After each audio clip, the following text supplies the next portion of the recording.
ஆண்டவரின் இரட்சகராக இயேசுவின் இனிதான நாமத்தினால் உங்களை வாழ்த்துகிறேன். இந்த நாள் நம்முடைய ஆவிக்குரிய சிந்தனைக்காக எரேமியா தீர்க்கதரிசியின் புஸ்தகம் 31 அதிகாரம் 4 வசனத்தை நான் வாசிக்கிறேன்.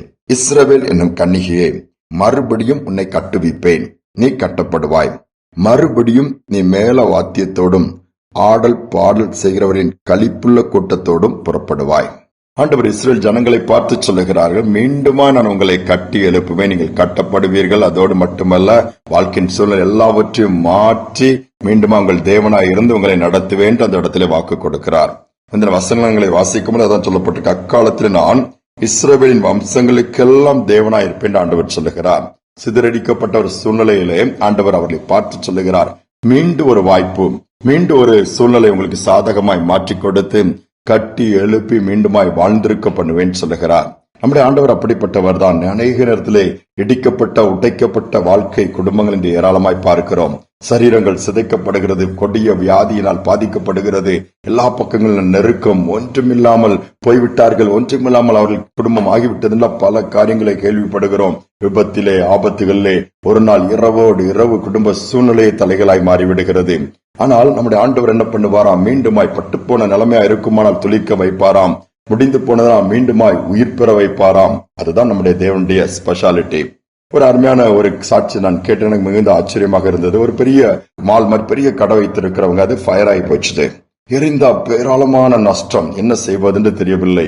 அதனுடைய உரிமையாளர் படுத்த படுக்கை குடும்பத்தார் அப்படியே சோர்ந்து படுத்து விட்டார்கள். ஏனென்றால் முயற்சி எடுத்து திரும்ப சரி பண்ண வரும்போது எவ்வளவு பெரிய அமௌண்ட் அவங்க இது பண்ண வேண்டும். அதை செய்வதற்கு உங்கள்கிட்ட பணம் கிடையாது. இது அத்தனையும் போட்டு செய்வதற்கு எந்த உதவியும் கிடையாது. இன்சூரன்ஸ் கம்பெனிக்காரன் வந்து பார்த்து ஒருவேளை இன்சூரன்ஸ்ல கிளைம் வந்துச்சுன்னா ஓரளவு திருப்பி தூக்கி நிறுத்த பிரயாசப்படலாம் முடியும். ஆனால் அந்த கம்பெனிக்காரங்க நான் வரேன் என்ன வரேன் அவங்களும் 2 நாட்களை கடத்தும் பொழுது இன்னும் சோர்வு வந்து விட்டது. அப்ப அங்க கர்த்தருடைய ஒரு தாசனங்க போகிற ஊழியர் போய் ஜெபிக்கிறார். ஜெபித்து விட்டு அவர் போய்விட்டார். அடுத்த நாளே இன்சூரன்ஸ் ஆபீஸ்ல இருந்து ஆட்கள் வந்து பார்த்து எல்லா கிளைமையும் என்ன பண்ணிட்டாங்க, நாங்க பண்ணி கொடுக்கிறோம். நாங்க அடுத்த ஒரு நண்பர் வருகிறார், கவலைப்படாதப்பா, என் மகளுடைய கல்யாணம் இன்னும் 2-3 வருஷம் ஆகும், நான் அப்புறம் தான் பண்ண போறோம், அவர் பெரிய அமௌண்ட், ஒரு 50 lakhs மேல ஒரு பெரிய அமௌண்ட் நாங்க வச்சிருக்கிறோம், இப்ப உனக்கு தந்திரத்தை நீ அதை யூஸ் பண்ணு, அதுக்குள்ள ஒரு 2-3 வருஷத்துல எனக்கு திருப்பி கொடுத்துருந்தாங்களா.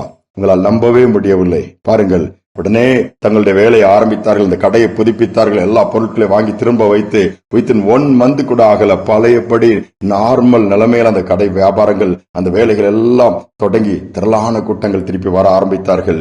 இவருடைய எல்லாவித நஷ்டங்களையும் கஷ்டங்களையும் கர்த்தர் மாற்றினார். மறுபடியும் தூக்கி நிறுத்தி அங்கே ஆடல் பாடல் சத்தம் கேட்கிற அளவுக்கு காரியங்களை மாற்றி கொடுத்தார். நம்முடைய தேவன் ரொம்ப பெரியவர். நினைக்கல இவ்வளோ பெரிய காரியமா இருக்குது, எப்படி செய்ய முடியும்? தேவனுக்கு எல்லாம் லேசான காரியம். அவரால் முடியாது ஒன்றுமே இல்லையே. நம்முடைய வாழ்க்கையில் அப்படி செய்வார். இன்னைக்கு சோர்ந்து போய் நம்பிக்கை இழந்து போயிருக்கலாம், என்ன செய்வது, இனி ஒண்ணுமே எனக்கு இல்லை, எல்லாம் முடிஞ்சிட்டா, அடற்றார் மறுபடியும் கட்டி வைப்பேன் சொல்லுகிறார். ஜெபிப்போம். அன்பின் தகப்பனே, இந்த கால நேரத்தில் நம்முடைய சமூகத்தில் நாங்க வந்திருக்கிறோம்ப்பா.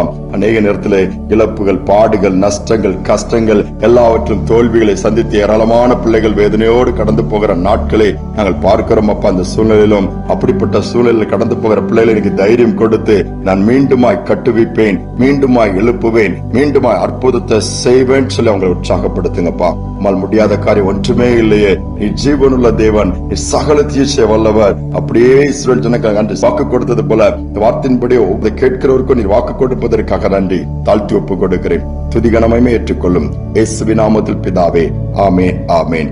மீண்டுமாய் கட்டி எழுப்புகிற தேவன் நம்மோடு கூட இருக்கிறார். நிச்சயமாகவே உதவி செய்வார். சிந்தனையோடு இந்த நாளை தொடருவோம். மீண்டுமாய் நாளை தினம் சந்திப்போம்.